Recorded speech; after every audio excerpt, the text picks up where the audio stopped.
하나님의 자랑이 되는 사람 하는 제목으로 말씀을 전하도록 하겠습니다. 자, 오늘 제목이 뭐라고요? 하나님의 자랑이 되는 사람입니다. 우리나라 역사상 최고의 지도자 한 사람을 뽑으라고 한다면 세종대왕을 들 수가 있겠습니다. 아버지 세조는 권력을 잡기 위해서 피를 많이 흘렸지만 아들은 선정으로 이 땅에 안정과 평안을 가져다 준 탁월한 지도자였습니다. 집현전을 설치하여서 학문을 발전시키고 처구기와 천상 분야 열차 지도 같은 것을 만들어서 과학을 발전시키고 인재들을 뽑아서 적재적소에 배치해서 역할을 감당하도록 했습니다. 또 군사력을 키워서 조선을 괴롭히던 왜구를 토벌하고 대마도 정벌을 했습니다. 최초의 여론조사를 실시해서 세금을 형평성 있게 맡기고 노비에게도 출산 휴가 100일을 줄 정도로 백성들에게 대단한 관심을 가졌던 지도자였습니다. 음악에도 관심을 많이 두어서 악기를 조율하고 악보를 편찬하는 일에 큰 기여를 했습니다. 무엇보다도 우리말, 우리 글인 훈민정음을 창제하고 반포해서 문맹 퇴치와 문화 발전에 놀랍게 기여를 했습니다.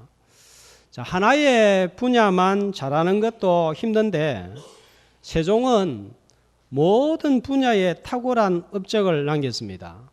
그리고 그 인품도 좋았습니다. 그래서 세종실록 127권에서는 세종에 대하여서 이렇게 기록하고 있습니다. 인륜에 밝았고 모든 사물에 자상하니 남쪽과 북녘이 복종하여 나라 안이 평안하여 백성이 살아가기를 절개한 지 무릇 30여 년이다. 거룩한 덕이 높고 높음에 사람들이 당시에 해동 요순이라 불렀더라. 자, 그래서 이런 훌륭한 왕을 다른 왕들과 구별해서 대왕이라는 칭호를 붙였습니다. 똑같은 땅이지만 어떤 사람이 있느냐에 따라서 땅이 변하고 나라가 변하고 사람이 변합니다. 모든 지도자들이 본으로 삼아야 할 지도자가 있는 것은 큰 축복입니다. 하나님을 모르는 시대에 하나님께서 일반 은혜를 베푸셔서 좋은 지도자를 이 나라에 허락하신 것 같습니다. 하나님의 백성들에게는 신앙의 본을 삼을 수 있는 사람이 곁에 있는 것은 큰 축복이에요.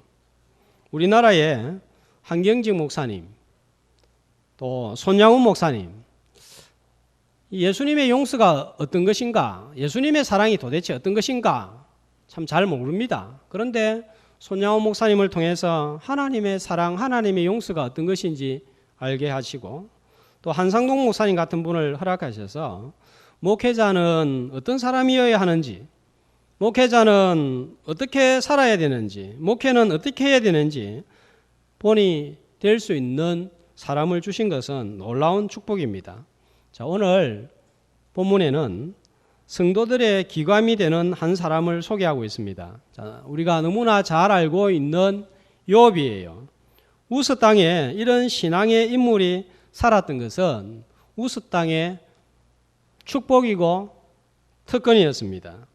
자, 이런 사람을 통해서 하나님을 모르는 사람이 하나님을 알고 하나님을 만나고 하나님을 어떻게 섬겨야 될지를 배우고 본받을 수 있었기 때문입니다. 자, 그러니까 우리 가운데 한 사람이 제대로 살면 우리 교회가 또 다대포가 성도가 복을 받는 역사가 일어나는 거예요. 하나님 안에서 믿음으로 살고 제대로 살아서 내가 소속해 있는 교회와 또 이 땅이 복을 받는 역사가 일어나기를 주의 이름으로 소망합니다. 자, 욥기는 지금부터 BC 8세기 전으로 기록이 되었지만 기록 내용을 살펴보면 살았던 시기는 그보다 훨씬 이전인 아브라함, 이삭, 야곱 시대쯤으로 보여집니다. 자, 여기에 살았던 땅의 이름이 나오는데 어디라고요? 우스는 아브라함이 살았던 갈대아 우르 근방이나 아라비아 광야에 속한 한 곳으로 추정을 하고, 욥은 대략 200살 정도를 산 것으로 추측을 합니다. 욥기 42장 16절에 보면 욥이 고난을 다 받고 난 이후에 몇 년을 살았는가 하면, 자, 몇 년을 살았다고 나오죠? 140년입니다. 자, 그렇다면 욥이 고난을 당한 시기는 대략 60세 전후였음을 알게 됩니다. 자, 우스 땅은 유대 땅이 아니에요. 유대인들이 살고 있는 땅이 아닙니다. 이방 땅입니다. 이방 땅에 유대인이 아니면서도 하나님을 신실하게 잘 믿는 사람을 숨겨두어서 각 나라와 민족이 하나님을 만날 수 있는 길을 열어두신 것을 볼 수 있습니다. 욥기는 다른 성경과 달라서 읽어보면 무척 어렵습니다. 1장, 2장만 딱 지나고 난 다음부터는 도대체 무슨 내용인지 이해가 안 되는 말씀으로 많이 채워져 있습니다. 그러나 분명한 것은 욥이라는 사람을 통해서 우리가 신앙에 많은 도전을 받고 큰 교훈을 받는다는 사실입니다. 왜냐하면 욥은 하나님께서 인정하시고 자랑하는 사람이었기 때문입니다. 성경에는 하나님의 신실한 종들이 많이 나옵니다. 아브라함은 하나님의 친구라 할 정도로 하나님이 가까이 한 인물이고, 모세는 세상에서 가장 온유한 사람이라고 했고, 다윗은 하나님의 마음에 합한 사람이라고 했습니다. 이 외에도 요셉, 여호수아, 이사야, 에스겔, 다니엘, 바울, 디모데 같은 셀 수 없는 하나님의 사람들이 많이 나옵니다. 그러나 욥이라는 사람만큼 하나님의 자랑이 된 사람은 없었습니다. 자, 1장 8절과 2장 3절에 동일하게 두 번씩이나 욥에 대한 하나님의 칭찬이 나옵니다. 뭐라고 칭찬을 합니까? 욥같이 온전하고 정직하여 하나님을 경외하고 악에서 떠난 사람이 없다 하는 거예요. 그런데 지금 이런 칭찬을 누구 앞에서 하고 있죠? 사단 앞에서 하고 있는 거예요. 그러니까 욥은 어떤 사람입니까? 사단 앞에서 하나님이 두 번이나 자랑한 사람이에요. 자, 성경에서 사단 앞에서 하나님께서 두 번이나 자랑한 사람은 아무도 없습니다. 그만큼 욥은 하나님의 기쁨이 되고 자랑이 되는 사람이었습니다.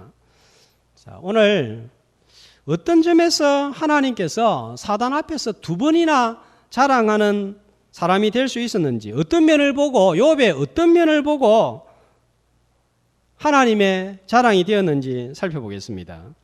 세 가지 면에서 살펴볼 수 있겠습니다. 첫 번째로 1장 8절과 2장 3절에 보면 욥이 어떤 사람인지 반복을 해서 말씀해주고 있는데 세 번입니다. 1절, 8절, 2장 3절 세 번씩이나 욥이란 사람에 대해서 소개하는데, 자, 1절에 보니까 어떤 사람이었죠? 첫 번째로 보니까 욥은 온전하고 정직하여, 자, 여기에서 온전하다 하는 표현을 이전 성경은 순전하고 이렇게 표현을 했습니다. 저는 이전 성경 번역이 더 좋은 것 같습니다. 자, 순진하고 정직한 욥, 자, 이 점이 하나님의 자랑거리가 되었습니다. 자, 하나님은 순전하고 정직한 사람을 좋아하십니다. 왜냐하면 하나님이 순전하고 정직하시기 때문입니다. 그러기에 우리가 하나님의 인정을 받고 하나님의 자랑거리가 되려고 하면 순전하고 정직한 사람이 되어야 되는 거예요. 자, 여기에서 순전하고 정직하다 하는 말은 도덕성을 가리키는 말입니다. 뜻을 구분할 필요가 없을 정도로 비슷한 의미를 가지고 있습니다. 자, 순전하다 무슨 말입니까? 깨끗하다는 말이에요. 정직하다 어떤 뜻입니까? 거짓이 없다 하는 말입니다. 그러니까 깨끗하고 깨끗한 사람, 바로 그 사람이 욥이라 이렇게 이해하면 되겠습니다. 속이는 사람, 거짓말하는 사람, 빼앗는 사람, 훔치는 사람은 나쁜 사람입니다. 왜 그럴까요? 깨끗하지 않기 때문입니다. 그러나 욥은 깨끗한 사람이었습니다.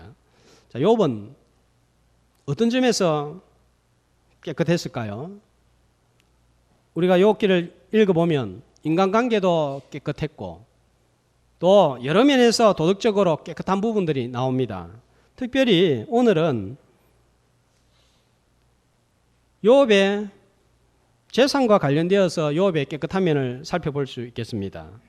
3절에 보면 욥의 재산 목록이 나오는데 자, 양이 7,000마리, 낙타가 3,000마리, 소가 500결이, 암나귀가 500결이, 전부 다 숫자가 어디에 맞춰져 있습니까?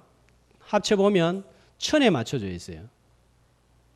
자, 1000은 10의 3배수입니다. 10은 성경에서 만수입니다.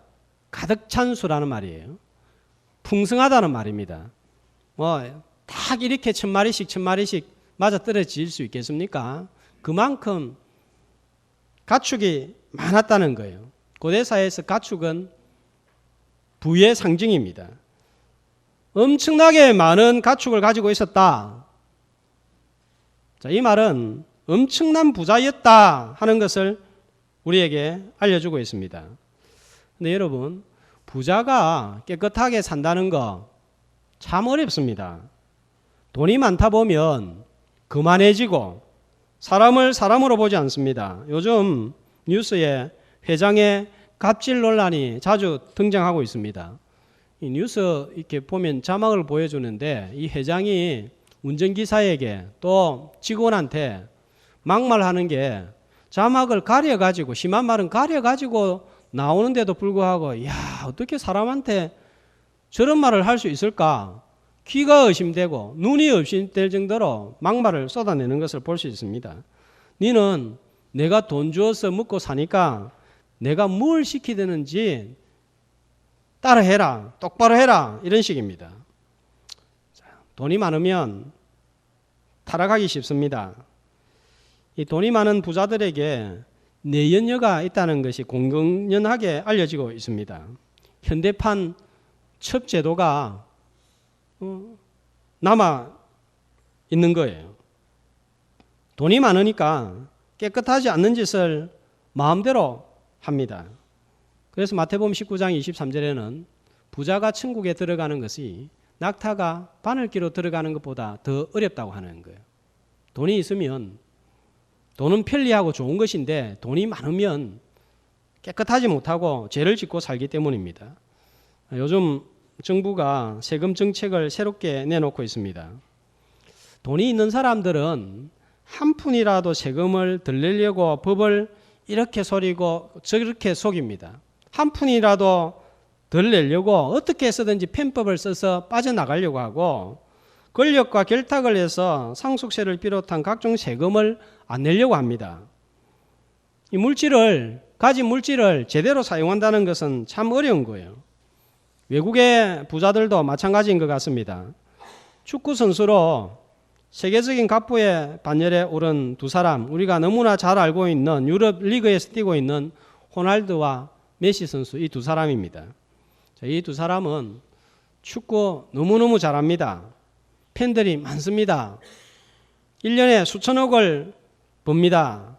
그런데 최근에 축구 영웅 이 메시는 52억, 호날두는 186억 원의 세금을 내지 않아서 메시는 징역 21개월, 호날두는 징역 5년에서 7년이 예상이 된다고 합니다. 그런데 메시는 벌써 법망을 피해 나가서 징역을 살지 않아도 되고 호날두도 편법을 사용해서 징역 살지 않는 쪽으로 나갈 것으로 예상을 하고 있습니다. 자, 이런 사람들은 내가 죽도록 노력하고 수고해서 번 돈이고 내가 가진 재능으로 번 돈인데 내가 왜 다른 사람들을 위해서 세금을 많이 내야 되나? 간중들은 내 축구를 보면서 좋아하면 됐지, 또 무슨 돈까지 내어서 세금까지 내어서 저거들 보고 어떻게 해란 말이냐 하는 불만을 품고 있습니다. 자, 그러면서 자신들은 비싼 고급차들을 몇 대씩 타고 호화별장과 호화주택에서 생활하고 전용기까지 타고 다닙니다. 자, 그들이 가진 물질관이에요. 내가 번 돈 내 마음대로 쓰고 돈 가지고 하고 싶은 대로 하는데 뭐가 문제냐는 것입니다. 그러나 우리는 이런 물질관을 올바르다고 생각하지 않습니다. 그러나 욥은 달랐습니다. 욥은 29장 15절에서 17절에 보면 어떻게 살았는지 이렇게 말씀하고 있습니다.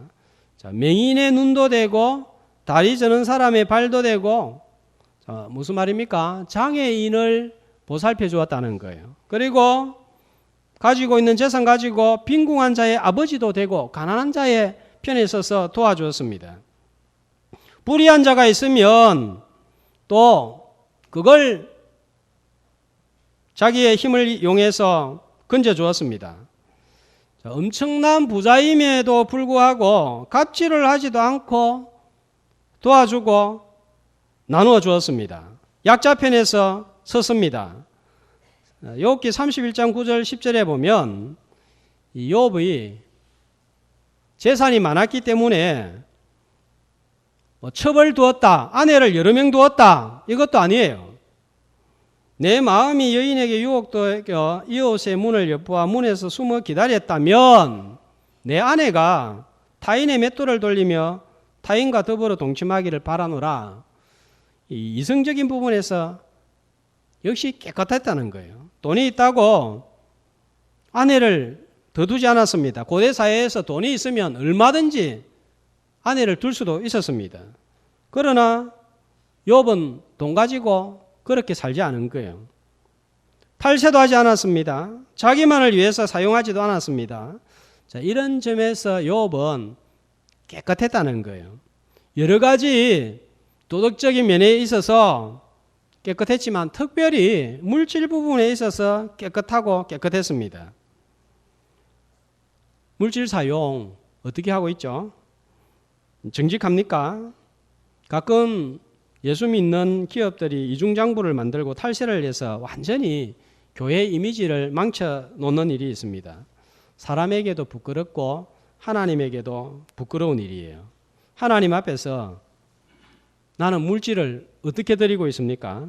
다윗은 하나님 앞에 헌금을 어떤 마음으로 어떻게 했는지 역대상 29장 16절 17절에서 이렇게 고백하고 있습니다. 다 같이 이 모든 물건이 다 주의 손에서 왔사오니 다 주의 것이니이다.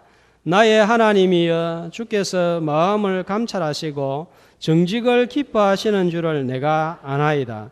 내가 정직한 마음으로 이 모든 것을 즐거이 드려 사오며. 자, 다윗은 자기 소중에 있는 이 모든 것들이 하나님으로부터 왔습니다. 그 고백으로 드리는 게 헌금이었어요.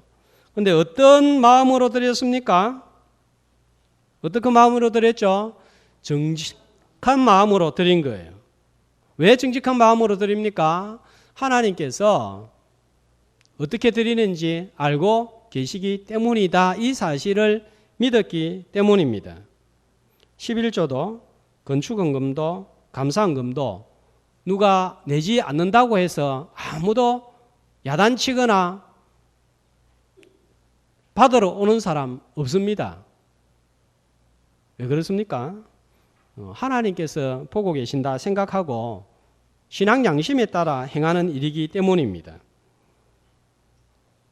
아무도 내라는 사람이 없지만, 요구하지 않지만 자원하는 마음으로 정직하게 드릴 때 하나님은 그것을 기쁘시게 받는 것이지, 무슨 다른 목적을 가지고 내고 이렇게 할 때 하나님은 그 예물을 받지 않는다는 것입니다.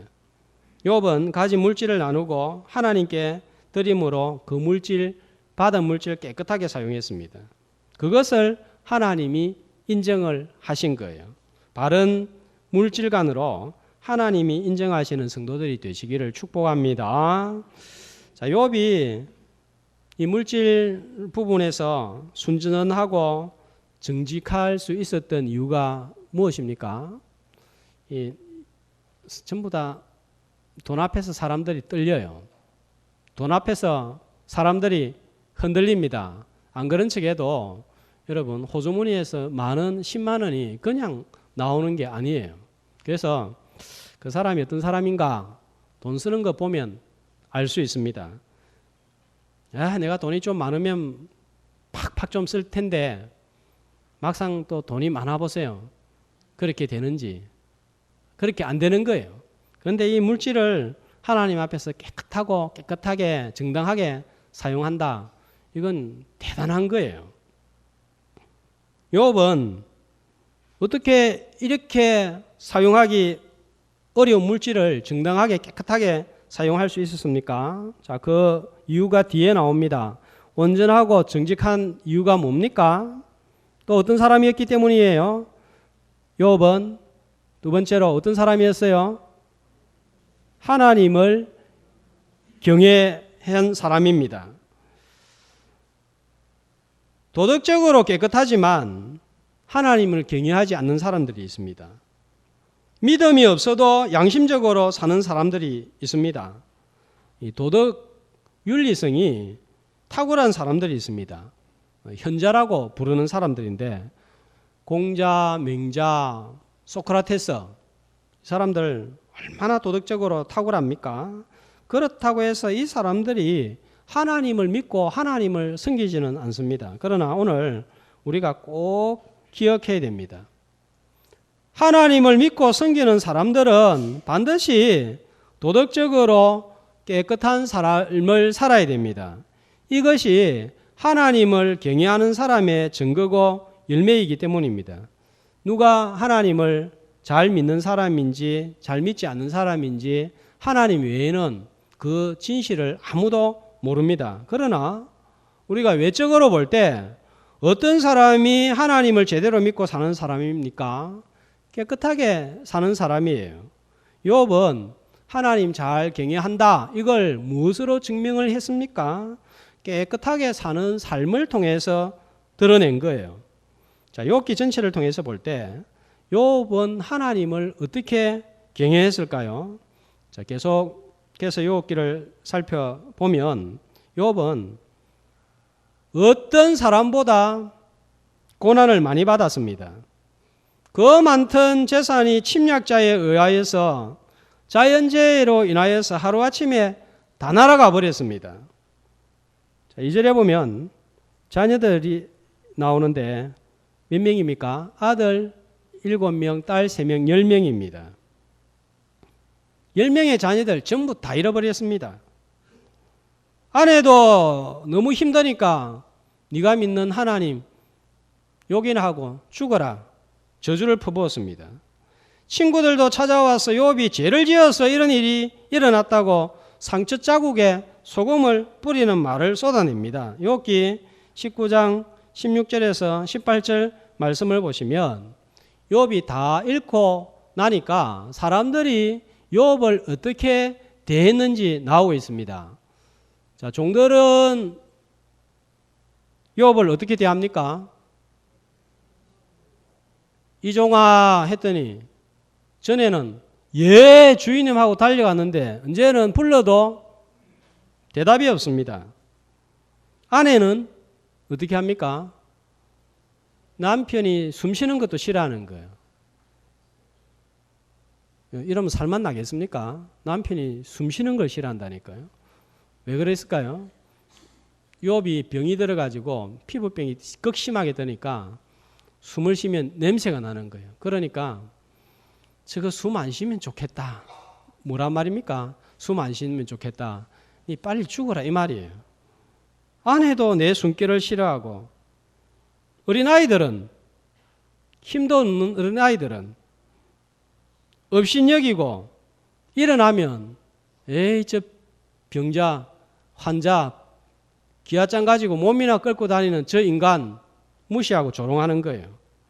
있을 때에는 사람들이 벌떼처럼 몰려들더니 예예하고 굽신굽신하더니 망하고 나자 무시하고 욕을 하고 떠나갑니다. 자, 이 정도 되면 어떻게 해야 됩니까? 이래도 하나님을 믿어야 됩니까? 이래도 교회를 다녀야 됩니까? 이 정도 되면 교회는 무슨 교회? 신앙은 무슨 신앙? 이렇게 될 수 있습니다. 자, 그런데 욥은 어떻게 합니까? 욥기 23장 10절에 보면 나의 가는 길을 오직 그가 아시나니 그가 나를 단련하신 후에는 내가 정금같이 되어 나오리라. 고난을 당하면서 욥의 신앙의 문제도 여기저기에 드러납니다. 그러나 욥은 끝까지 하나님을 포기하지 아니하고 하나님 안에서 지금 자기가 직면해 있는 문제를 풀어보려고 발부등을 치는 거예요. 나중에 답을 발견하고 욥이 42장 5절에서 이렇게 고백을 합니다. 전에는 하나님을 귀로 듣기만 했는데 이제는 눈으로 주님을 바라보게 되었습니다. 이해되지 않는 문제를 만나도 끝까지 하나님을 붙들고 고민하는 욥을 하나님께서 인정하신 거예요. 자, 우리 앞에 도무지 받아들일 수 없고 이해될 수 없는 문제가 있을지라도 지금은 원망이 일어난다 할지라도 끝까지 하나님을 붙들 때 우리의 믿음이 더 깊어지고 더 강해지는 줄로 믿습니다. 그래서 그 시험 잘 통과해서 하나님 인정하는 믿음의 백성들이 되시기를 주의 이름으로 소망합니다. 자, 세 번째로 욥이 하나님의 인정을 받았던 것은 자기만 욥은 어렵게 되기를 원하지 아니하고 자기만 하나님 잘 경외하기를 원하지 아니하고 온 가족이 하나님을 경외하기를 원했습니다. 이 신앙을 자녀들에게 계승한 거예요. 자녀가 10명 축복입니까? 어때요? 헷갈리죠? 자녀가 많은 것은 분명히 축복이다 들었는데 많이 자녀를 낳는 사람 없습니다. 머리로는 축복이다 이렇게 들었지만 속으로는 많이 낳지 않는 것은 힘든다 이거예요. 자녀 많은 사람들 보면 야 좋겠다 말하지만 이내 돌아서면 아 저 집 참 힘들겠다 이런 마음을 품는 거예요. 그러나 고대 사회에서는 다산은 큰 축복이었습니다. 그런데 자녀가 많으면 근심도 많습니다. 자녀 키우기가 정말 힘들잖아요. 그런데 욥의 10명의 자녀는 하나같이 아주 잘 자라주었습니다. 4절에 보면 아들들이 생일이 되면 서로 초청해서 교제를 나누었습니다. 부자의 자녀들이 재산 문제로 다투고 원수가 되기도 하는데 누이들까지도 초청한 것을 보면 서로가 아주 화목했습니다. 여기에다가 파티를 벌이는데 돈이 있으니까 이상한 장소에서 벌이는 것이 아니라 각자의 집에서 건전하게 시간을 가졌습니다. 부자의 자녀들이 엇길로 가고 기고만장해서 안하무인인 경우가 많은데 욥의 자녀들은 전부 다 건전하게 건강하게 자랐습니다. 참 감사한 일입니다. 여기에서 끝나지 않았습니다. 자, 5절 말씀해 보면 이런 파티가 끝나고 나면 욥은 자녀들과 함께 반드시 제사를 드렸습니다. 예배를 드렸습니다. 욥은 신앙의 인물이었고 아직 레위인 제도가 없는 시절에 가장이자 가정의 제사장이었습니다. 그렇다고 자녀들 불러 모아놓고 무슨 죄를 지었느냐 따지거나 자녀들이 무슨 죄를 저지를까 싶어서 따라다니면서 감시하지도 않았습니다. 그냥 예배를 드린 거예요. 우리가 잘 알고 있는 사실, 자녀들은 가르친 대로 행하지 아니하고 자 어떻게 행동합니까? 본대로 행동하는 거예요. 욥은 모든 축복과 은혜 속에서 가장 중요한 부분이 하나님이심을 예배를 통해서 은연중에 가르쳤습니다. 욥의 자녀들이 번성하고 건강한 생활과 화목을 이룰 수 있었던 것은 이런 욥의 신앙의 영향이 컸다고 볼 수 있습니다.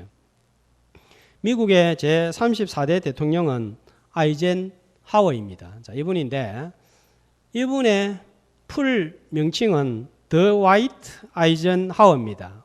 자, 더 화이트라는 이름을 부모님이 붙인 것은 미국의 부흥사 무디의 이름이 더 화이트 무디입니다. 무디 목사님의 말씀에 큰 영향을 받은 부모님이 우리 아들도 무디 목사님처럼 저렇게 하나님을 잘 믿으면 좋겠다 하는 마음으로 이름을 지었습니다. 보통 부모님들은 그렇게 이름 지어주고 소원을 담아내면 끝납니다. 그러나 아이젠하워의 부모님들은 이름만 주어지고 끝낸 게 아니라 실제로 무디와 같은 경건한 자녀가 될 수 있도록 많은 대가를 지불했는데 그 중에 하나가 이사를 한 거예요. 1889년 미국 텍사스에서 태어났는데 아들이 자라니까 캔자스 농촌으로 이사를 했습니다. 이사한 이유는 조용한 농촌이 아들의 신앙교육에 좋다는 것이 이유였습니다. 아버지는 항상 하나님을 두려워하라 하는 가원을 계속해서 전달했고 함께 교회를 섬겼습니다. 어릴 때부터 성경 사랑하는 법을 배웠습니다. 자, 이런 신앙의 영향력은 아이젠하워의 삶 전역에서 드러났습니다. 1944년 6월 6일 노르망디 상륙작전 총사령관으로 아이젠하워 장군이 임명되어서 총책임을 맡았습니다. 만약에 노르망디 상륙작전이 실패하면 유럽은 독재자 히틀러 손에 들어가고 유럽의 평화는 위협을 받습니다. 아이젠하워 장군은 이 작전이 얼마나 중요한지 누구보다 잘 알았기 때문에 작전 실행을 앞두고 무릎을 꿇고 모자를 벗고 하나님께 이렇게 기도했습니다. 하나님, 이제 운명의 시간이 다가왔습니다. 모든 방법을 동원하여 이 전투에 임할 것입니다. 그러나 모든 것은 하나님의 손에 있사오니 하나님이여 도우소서.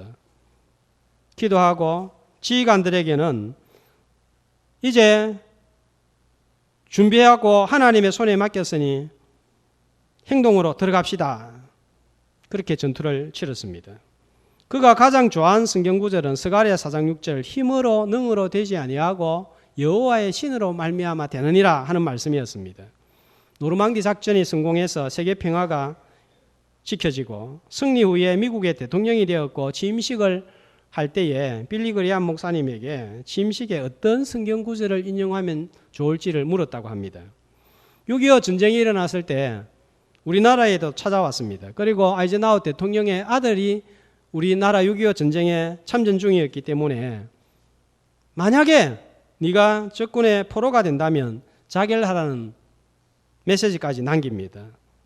대통령의 아들이 포로로 잡히면 대통령직을 수행할 수 없다는 이유였습니다.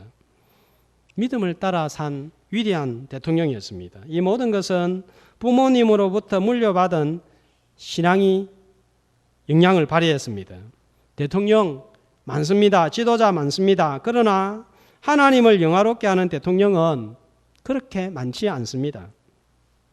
우스 땅에 욥이 살았던 것처럼 지구상에 이런 대통령이 있었다는 것은 축복입니다. 성도들과 예수 믿는 대통령에게 좋은 귀감이 되기 때문입니다. 자, 이 위대함은 부모님의 신앙 전수로부터 가능한 거예요. 우리가 자녀들을 교회에다가 맡겨버릴 때가 있습니다.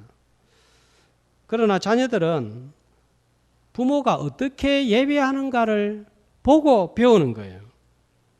자녀가 보지 않은 것 같아도 자녀가 내가 예배를 잘 드리는지 말씀을 잘 듣는지 찬양을 사모하는 마음으로 부르는지 어떠는지 지금 안 보니까 모르겠지 해도 다 알게 되어 있습니다. 예배에서 말씀을 듣는 자세와 찬양 부르는 사모함은 집에서 어떤 방식으로든지 드러나게 되어 있는 거예요. 오늘 말씀이 참 좋았다든지 나는 이 찬양을 부를 때 너무 위로를 받았다든지 은연중에 예배의 태도가 사모함이 보여지는 거예요. 그러나 예배 태도가 좋지 못한 사람은 오늘 말씀 도대체 왜 그렇게 날씨도 더운데 긴지 모르겠더라. 은혜가 안 되더라. 참 이런 말이 튀어나오면 자녀들은 무의식 중에 부모가 예배를 소홀히 하고 교회 가도 예배에 참석해도 별 수 없다. 이렇게 되는 거예요. 그게 은연중에 전달이 되는 것입니다. 그런데 우리가 자녀들 교육시켜보고 겪어보지만 바른 교육을 바른 신앙 교육시킨다는 거 정말 어렵습니다. 그러나 욥은 이 어려운 신앙을 자녀들에게 잘 전수한 거예요. 이것이 하나님의 욥을 인정하는 한 면이 되었습니다. 우리 자녀들 나에게 맡겨준 신앙의 계승자들입니다. 내가 우리 집에서 먼저 믿었습니까? 가정의 제사장으로 영적인 가장으로 가정의 선교사로 나를 세운 것입니다. 나만 믿는 것이 아니라 자녀에게 남편에게 아내에게 신앙을 전달함으로 하나님께서 인정하시는 사람, 하나님이 자랑거리가 되는 사람 되기를 축복합니다. 우스 땅이 축복받은 것은 이런 하나님의 자랑이 되는 욥이 있었기 때문입니다. 3절에 보니까 욥은 어떤 평가를 받습니까? 이 사람은 동방 사람 중에 가장 훌륭한 자라. 최고의 사람으로 선정이 되었습니다. 놀라운 평가입니다. 하나님께도 영광이고 본인에게도 이보다 더 큰 영광이 없었습니다.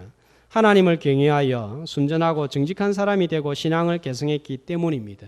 욥처럼 살아서 내가 살고 있는 다데포 땅이 축복의 땅이 되고 가정이 직장이 우리 교회가 내 때문에 축복의 땅이 되는 역사가 있기를 주님의 이름으로 소망합니다.